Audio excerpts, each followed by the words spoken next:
On se retrouve donc pour Les Idées, la seconde partie de votre magazine Entre les lignes, des idées consacrées aujourd'hui à la place de la religion dans la République à l'issue d'une semaine marquée notamment par cette visite du président François Hollande au Vatican. Alors pour en parler, le député UMP Jean-Frédéric Poisson, vous êtes aussi le président du PCD, le Parti chrétien-démocrate. Bonjour.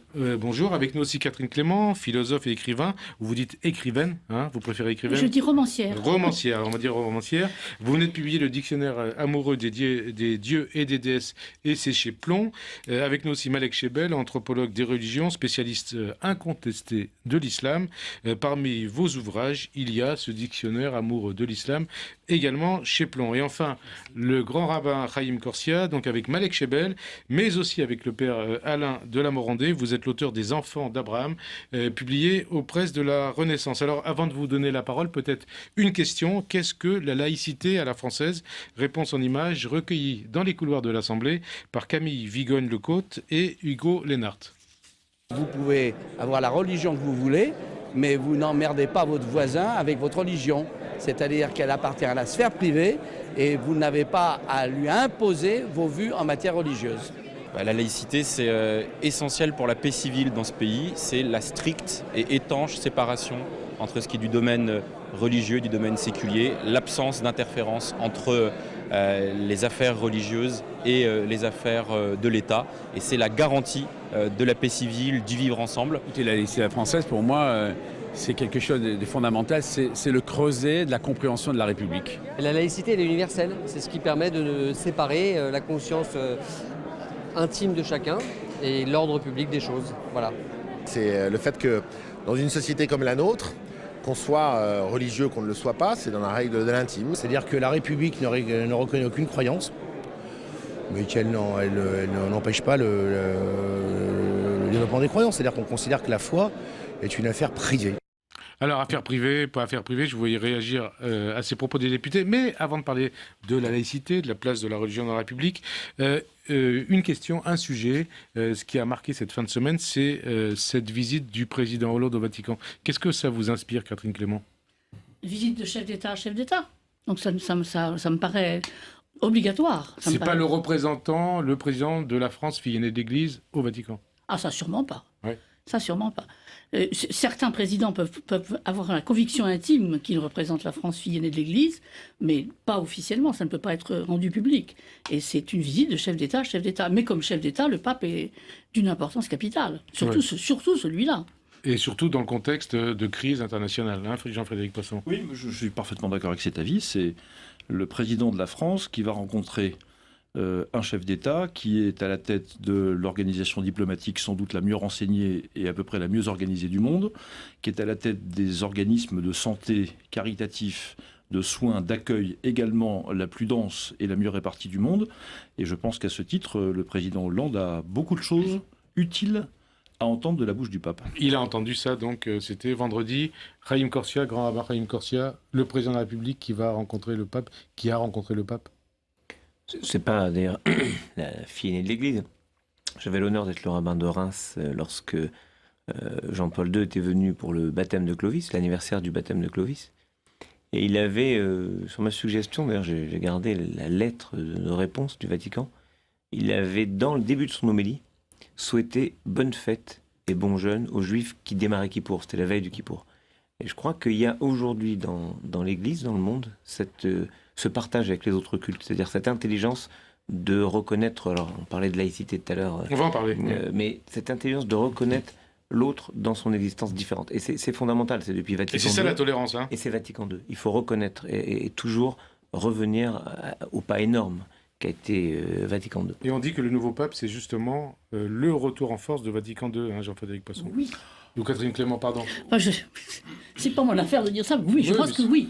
Moi, parce que vous avez quand même écrit le dictionnaire des dieux et des déesses, oui, donc puis enfin, c'est un peu lié à tout ça. Hein. Et vous avez beaucoup travaillé là-dessus aussi. Oui, petite précision. Moi, je suis athée, mais à l'époque du Vatican II, j'étais ardemment catholique. Et je me souviens de Vatican II comme d'un événement absolument extraordinaire, ça vraiment. Ouais. Et je pense que c'est ce retour-là que je sens, oui. Et je me rends compte qu'on n'a pas entendu encore Malek Chebel. Hein. François Hollande chez le pape. Qu'est-ce que vous en avez pensé? J'en pense que du bien, puisque précisément la religion a une importance quand même capitale dans notre modernité d'aujourd'hui, un peu partout dans le monde. Un certain nombre de crises sont liées précisément à l'interprétation en bien ou en mal de cette religion. De nouvelles guerres de religion. De toutes les religions, et donc j'inclus toutes les religions. Donc il est normal et naturel et même sain que le chef d'un État laïque, on va dire, puisse rencontrer le chef d'une église aussi importante que le christianisme, j'allais dire le judaïsme, que le christianisme dans le monde. L'importance du christianisme dans le monde, évidemment, n'est pas à démontrer. Pour l'instant, enfin, il y a eu un Christ, il y a eu Jésus-Christ déjà par le passé on parlera des dieux après. Qui était juif. Donc, on va en parler tout de suite. Donc, non, juste pour terminer, je dirais que c'est tout à fait sain et normal qu'avant les crises ou de futures crises éventuellement, à Dieu ne plaise, que des responsables politiques et religieux de ce rang-là puissent se rencontrer, parce que ça montre l'horizon, ça aplanit les difficultés, et c'est très positif. Pour en venir au dictionnaire amoureux de Catherine Clément, dictionnaire amoureux des dieux et des déesses, ça veut dire que Dieu n'est pas mort. Quand le chef d'un État de la 5e puissance du monde va rencontrer comme ça le pape, Dieu n'est pas mort. Non mais attendez, il y a Dieu et il y a les dieux. Alors... Oui, là vous dites les dieux, on en parlera justement. Non, mais Dieu n'est pas mort et les dieux non plus. Il y a quand même et vous les faites ressusciter dans ce dictionnaire? Non, pas du tout. Écoutez, il y a, paraît-il, 300 millions de dieux en Inde. C'est maintenant.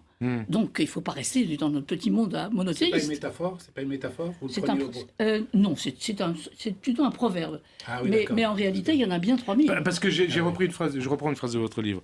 Vous dites que vous aimez les dieux, tous les dieux, depuis votre enfance. Oui. C'est ça la définition de la laïcité, aimer tous les dieux? Ah non, ça n'a rien à voir. Ça, c'est un amour passionnel qui m'est propre. Ils m'ont beaucoup aidé pendant la Deuxième Guerre mondiale. On peut se dire aussi que c'est une définition de la laïcité, d'aimer tous les dieux. Aimer tous les dieux, ça peut vouloir dire aussi accepter toutes les croyances, toutes les religions, être tolérant. Ah, il y en a que je préfère à d'autres. J'aime pas les Aztèques. Je déteste les dieux aztèques. Mais il y en a que je préfère à d'autres. C'est une sorte de famille. Il y a des cousins que j'aime pas, des cousins que je déteste, et des cousins que j'adore. On fera parler vos même les dieux monothéistes. Attendez, une question à Catherine Clément, et après... C'est pas tant les dieux. Pour moi, il y en a un, donc je peux pas trop discuter de ça. Mais c'est plutôt la façon que les fidèles ont de servir ces dieux qui vous exècrent, on le sent bien. Non, ce sont les dieux eux-mêmes. En particulier. Oui. Non, ce sont les dieux eux-mêmes. Non, mais explique qu'ils ont des vies assez particulières. Je crois que Jean-Frédéric Poisson voulait ajouter quelque chose sur Dieu est mort, Dieu est vivant. Ah oui, quel alors Dieu, moi qui suis un fils d'Aristote et de la philosophie réaliste. Oui, vous êtes philosophe aussi. Oui, c'est vrai. Aussi, ou pas? Non, justement pas. Voilà, justement pas. J'ai pas très grand. Nietzsche est mort, ça c'est sûr. C'est vrai. Non, j'ai jamais eu une grande affection pour ce qu'on a appelé les maîtres du soupçon dans l'histoire de la philosophie occidentale. Et je ne crois pas que Dieu soit mort, même si je constate que d'une certaine façon, il y a quelque chose d'un peu mortifère dans cette interprétation très exagérée qu'on fait de la laïcité à la française et dont on a entendu tout à l'heure quelques manifestations. C'est très difficile, au fond, à la fois de concilier l'histoire de ce pays qui a vu naître la laïcité pour éviter les affrontements de religion à la fin du compte. 109 ans la laïcité. 109 ans, la loi de 1905. À la fois de concilier ça et avec la réalité de la religion qui est par essence le culte juste rendu à Dieu. C'est la définition que les théologiens médiévaux en avaient, en tout cas, à l'époque. Pour le monothéisme. Oui, j'entends bien, mais c'est... Oui, parce que Catherine Clément parle de tous les dieux dans son dictionnaire. Mais pour le méditer, pas seulement, parce que dans la citoyenneté chez les Grecs, par exemple, dans la cité d'Athènes, était citoyen aussi celui qui reconnaissait un certain nombre de devoirs, notamment de culte rendu aux dieux de la cité. Ça faisait partie de la citoyenneté. Donc c'est pas une affaire directe. Il y a une publicité, je termine en une phrase, pardon. Il est très difficile de vouloir séparer ces deux notions que sont la religion d'un côté et un des caractères essentiels de la religion qui est la publicité. Toute la question, c'est de trouver la bonne place de la publicité de la religion dans la société moderne. C'est ça le problème. Alors pour en revenir à votre dictionnaire, Catherine Clément, il y a 300-400 dieux cités, à peu près. Oh, pas tant que ça. Non, j'ai choisi ceux qui me plaisaient et 2 ou 3 qui me déplaisaient pour montrer. La différence et les points communs entre Jésus, Allah, Adonai, Vishnu, éventuellement Zeus. Zeus est l'aîné d'une fratrie de dieux, donc il est entouré de frères et sœurs, avec lesquels d'ailleurs il couche aimablement, les frères ou sœurs. Vishnu est Donc c'est l'Inde, hein. Oui, mais il n'est pas du tout c'est un des dieux indiens. C'est un parmi les 3000, disons, ou 300 000, les 300 millions. Beaucoup, comme ils ont... Donc c'est ce qu'il a comme particularité d'être dans un sommeil quasi cataleptique, et puis quand il arrive un pépin sur Terre, il s'incarne, ce qui donne un avatar. Un avatar, c'est une incarnation de Vishnu. Et alors les 3 dieux monothéistes? Les dieux monothéistes, il y en a plus qu'on croit. Il n'y a pas que 3 dieux monothéistes, il y en a 4. Moi, j'en ai compté 4. Il y en a peut-être plus que ça encore. Mais enfin, le 4e, alors c'est le livre des Sikhs, qui est un dieu en lui-même, le livre. Et il y a quand même 22 millions de Sikhs en Inde, sans compter la diaspora sikh. Donc, c'est une... Mais oui, bien sûr, c'est une religion très importante, archi-monothéiste. C'est vrai qu'on avait oublié. Hein. Eh bien, on ne la compte jamais. Et qui compte à peu près une trentaine de millions de fidèles. Et vous classez aussi le Père Noël dans la catégorie des dieux, le dernier... de nos dieux à nous. Alors ça, c'est français. Le dernier dieu païen de l'Europe, vous dites. Hein. C'est européen, oui. On le trouve en Angleterre. Dit-on qu'il est européen.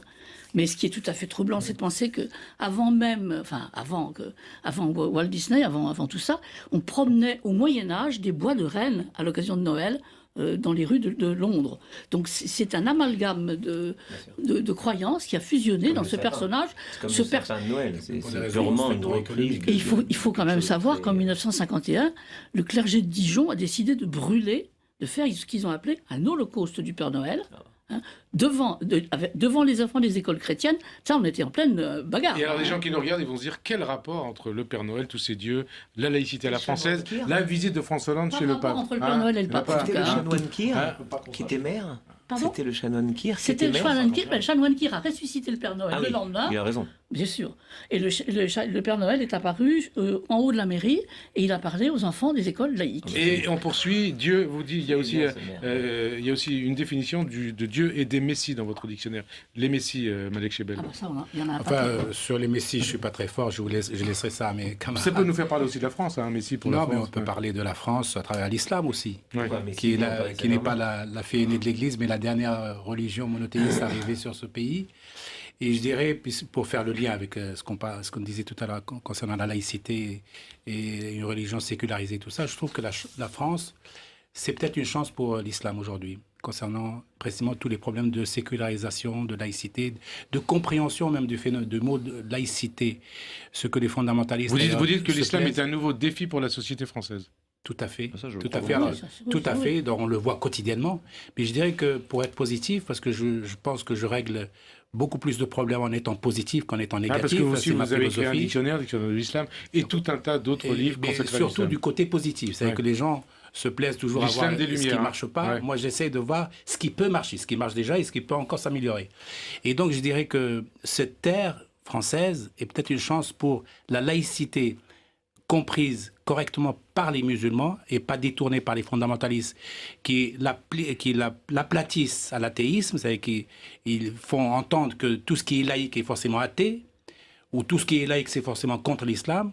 Moi, je leur dis non. Au contraire, en France, au contraire, c'est même parce qu'il y a un régime de laïcité que les musulmans de France peuvent être tout à fait à 100% musulmans, sans rien renier de leur foi et de leur pratique, et tout en vivant dans l'espace républicain. Je suis sûr que c'est ce que pense le pape, Jean-Frédéric Poisson. Alors, je n'ai pas interrogé le pape directement sur ce sujet, mais précisément, parce que vous disiez tout à l'heure que ce que vous avez appelé le retour en force de Vatican II, c'est plutôt, à mon avis, son accomplissement, parce que l'Église se réforme continuellement depuis le Concile. Ouais. On est dans la droite. Il n'y a pas eu de rupture depuis Vatican II. Il n'y a pas eu de rupture de Vatican II. Depuis Vatican II. Si, il y a eu des régressions quand même. Non, je crois. Enfin, on peut, voilà. En revanche, ce que je crois, je rejoins volontiers ce que disait M. Chebel à l'instant, c'est-à-dire qu'il me semble que la tradition intellectuelle française, qui démarre sur ce sujet en particulier, avec la critique biblique, Pierre Simon et tout ce qui s'est passé au XVIe siècle et au XVIIe, enfin une tradition de critique des Écritures qui était d'ailleurs celle de la dispute médiévale aussi dans les universités, puisqu'on...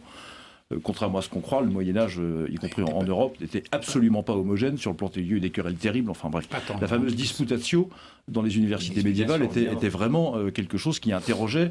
Et la critique, quand on voit le soin que mettent les grands théologiens de cette période à expliquer l'Écriture, à répondre aux critiques, on se dit que c'était tout sauf un monde homogène et calme.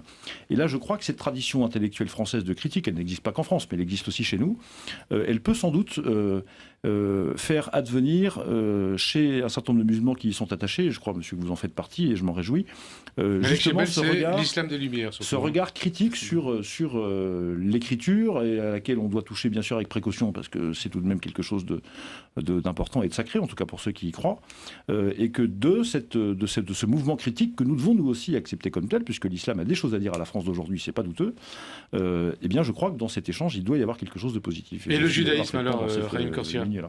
Non mais justement, si on veut aider Malek Chebel et ce qu'il incarne, c'est-à-dire cet islam des Lumières, ta revue Nour, il faut aussi qu'on soit inattaquable sur la conception qu'on a de la laïcité, qu'il ne soit pas un enfermement. Quand on a entendu certaines des réactions dans le film tout à l'heure, c'était quand même étonnant. Vous pensez à qui? Je ne vais pas donner de nom. La laïcité à la française, il y a eu 6 définitions différentes. La première intervention. Non, mais la première ou la deuxième même. L'intervention qui consiste à dire c'est uniquement privé, c'est-à-dire il n'y a plus aucune manifestation de religieux. C'est contraire à la loi de 1905. La loi de 1905, c'est l'État reste neutre dans sa religion. Mais il n'y a pas de religion d'État. Chacun peut... Et je dirais même mieux, non seulement il permet à chacun de vivre sa religion, il aide. Il garantit. C'est-à-dire à tel point il organise à tel point que quand il y a une impossibilité pour un citoyen d'avoir accès au culte, il est en prison, il est à l'hôpital, on lui met en place un système d'aumônerie, c'est-à-dire on lui approche la religion. On ne peut pas faire ça avec une laïcité radicale. La laïcité, c'est pas la négation de la religion. Exactement. Hein. Mais il faut c'est pas l'anticléricalisme.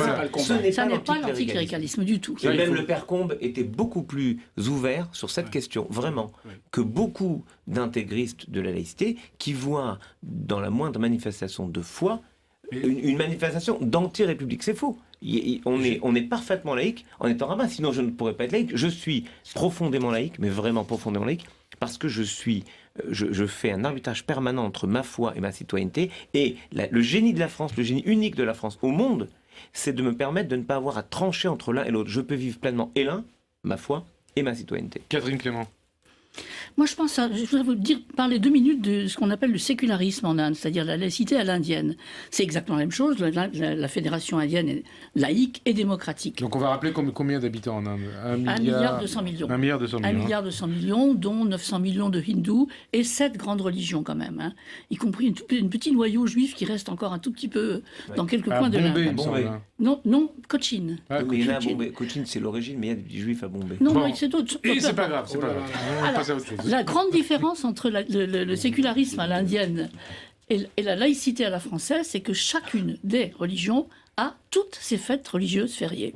Ça fait un paquet. Oui, parce qu'il y a eu un débat. Ça fait un paquet. Mais quand est-ce qu'ils travaillent alors les Indiens? C'est ça le problème. Nous ne l'avons jamais demandé en France. Justement. On laisse terminer Madame Clément et après on reprend.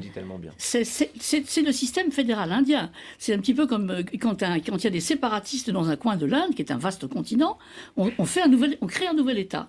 Quand une religion râle en disant on est maltraité, bon d'accord, on vous donne votre fête fériée en plus, et ça se fait. C'est des fêtes fériées séparées des fêtes fédérales.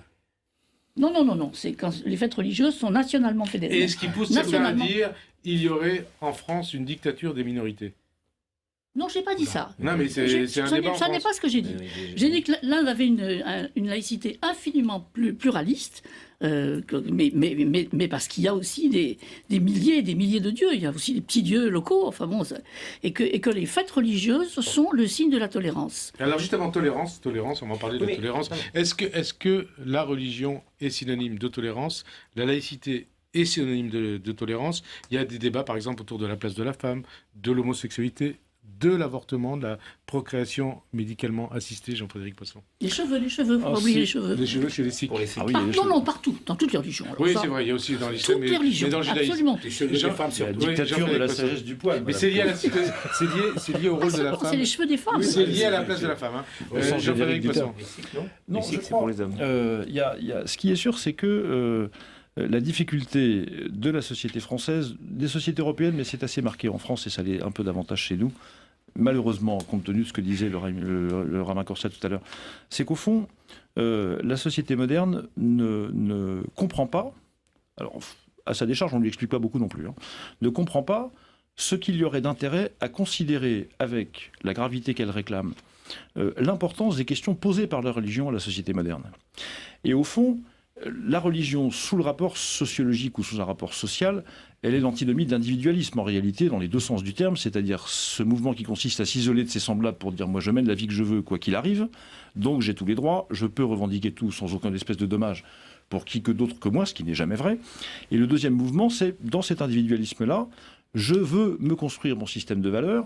Ce système de valeurs n'a un impact que pour moi. Et en définitive, ces sociétés qui affectent de ne pas l'être sont devenues libérales au sens de Smith, c'est-à-dire en poursuivant mon intérêt personnel, j'assure que je concours au bonheur général. Ça, les religions nous disent, quelles qu'elles soient. Ça n'est pas vrai. Alors là, c'est plus le point de vue du philosophe que de l'homme politique. Mais non, c'est aussi un point de vue politique parce que en découle de tout ça un système de valeurs particulier ou un autre, la revendication de droits illimités ou non, la revendication d'un certain type de droit et pas d'autre, et ainsi de suite. Et tout ça s'enchaîne en réalité. Une question, et vous savez, on arrive très rapidement à la fin de l'émission, donc on va vous poser la dernière question de cette émission. La laïcité, on a parlé de ça tout à l'heure, 109 ans, la laïcité à la française, 1905. C'est un principe caduc ou c'est plus que jamais d'actualité. Comment ça, un principe caduc? Non, question, caduc ou plus que jamais d'actualité? Non, c'est même intensément actuel. Parce qu'on revient à François Hollande chez le pape. Hein. Oui, mais enfin, c'est une nécessité absolue. Sans ça, on est fichu. Enfin, c'est d'une urgence absolue. Oui. Et d'une urgence absolue pour certains. Ouais. Pour les musulmans, en tout cas, la laïcité, c'est le passeport pour le vivre ensemble, un vivre ensemble harmonieux et positif dans ce pays. Donc, plus de laïcité, ça ne gêne pas un musulman sincère. Absolument. C'est un principe constitutionnel et qui ne doit pas empêcher le président de la République d'aller récupérer auprès du Saint-Père sa charge de chanoine de la basilique Saint-Jean de Latran, qui est dévolue de droit et historiquement à tous les chefs d'État français. Et avant, il était allé au Maroc, en Algérie et à Jérusalem. C'est à lui d'en décider. C'est une politesse. Dans le dernier livre de Catherine Clément, donc, sur le dictionnaire amoureux des dieux et des déesses, on a votre premier chapitre. C'est pas que je n'ai lu que celui-ci, mais enfin, votre premier chapitre, et je trouve extraordinaire, nous serons comme des dieux. C'est la phrase que le serpent tentateur dit à Ève. Et moi, je crois que la laïcité, c'est ça. C'est nous dire, vous êtes responsable. Vous croyez en quelque chose? Vous croyez en cette notion de religion, c'est-à-dire relier les hommes les uns entre eux, les uns avec les autres? Eh bien, engagez-vous parce que vous êtes responsable. Soyez comme des dieux au sens de soyez responsable de la vie et de la société qu'on fait. Donc, sans laïcité, il n'y aurait aucune possibilité de dialoguer avec quelqu'un qui n'a pas la même religion que moi. Et je suis sûr que tous les cas, vous pensez la même chose. Réenchanter la laïcité. Un mot. Parler de Dieu ne signifie pas qu'on oublie l'homme. Exactement. Parce qu'après tout, c'est une affaire d'hommes. Et de femmes. D'hommes au sens large. L'homme avec un H majuscule. Merci pour l'aumône. Merci pour l'aumône. Jean-Frédéric Poisson, et après, ce sera le mot de conclusion de Catherine Clément. J'ai déjà dit ce que je voulais dire, donc je crois que la laïcité, c'était quelque chose d'essentiel, pour peu qu'on l'interprète au plan historique, au plan politique et au plan social, au sens large du terme, de manière équilibrée. Catherine Clément. Pour moi, le plus important, c'est de dissocier l'anticléricalisme de la laïcité. La laïcité française... Ou le blasphème de la laïcité. Non, l'anticléricalisme. Non, la laïcité française n'est plus anticléricale. Elle l'a été, mais elle ne l'est plus. Elle a beaucoup évolué. Oui, elle a beaucoup changé. Elle s'appelle tolérance. Merci, c'est une excellente conclusion.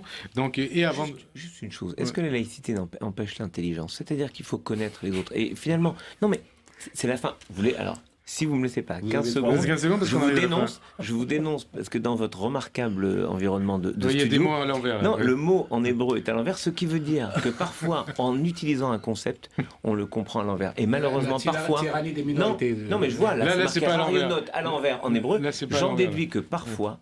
Certains croyants excipés de la laïcité sont dans un intégrisme qui refuse à chaque citoyen de vivre pleinement sa foi. Et c'est dangereux parce que ce n'est plus la France. Encore une excellente conclusion. Donc, avant de conclure, je renvoie ceux qui voudraient poursuivre ce débat aux livres de nos invités, à vos livres. Donc, tout d'abord, le dictionnaire amoureux des dieux et des déesses, c'est de Catherine Clément chez Plon. Il y a aussi Les enfants d'Abraham de Chaim Corsia, Malek Chebel et Alain de la Morandée, le père Alain de la Morandée aux presses de la Renaissance. Et enfin, l'actualité de la semaine, c'est dictionnaire amoureux non, j'ai déjà parlé. J'ai parlé de votre dictionnaire amoureux des dieux et des déesses, donc chez Plon, et le dictionnaire amoureux de l'islam de Malek Chebel aux éditions Plon. Merci en tout cas à tous les quatre d'avoir participé à ce débat. Merci à vous de nous être fidèles. À la semaine prochaine. Merci.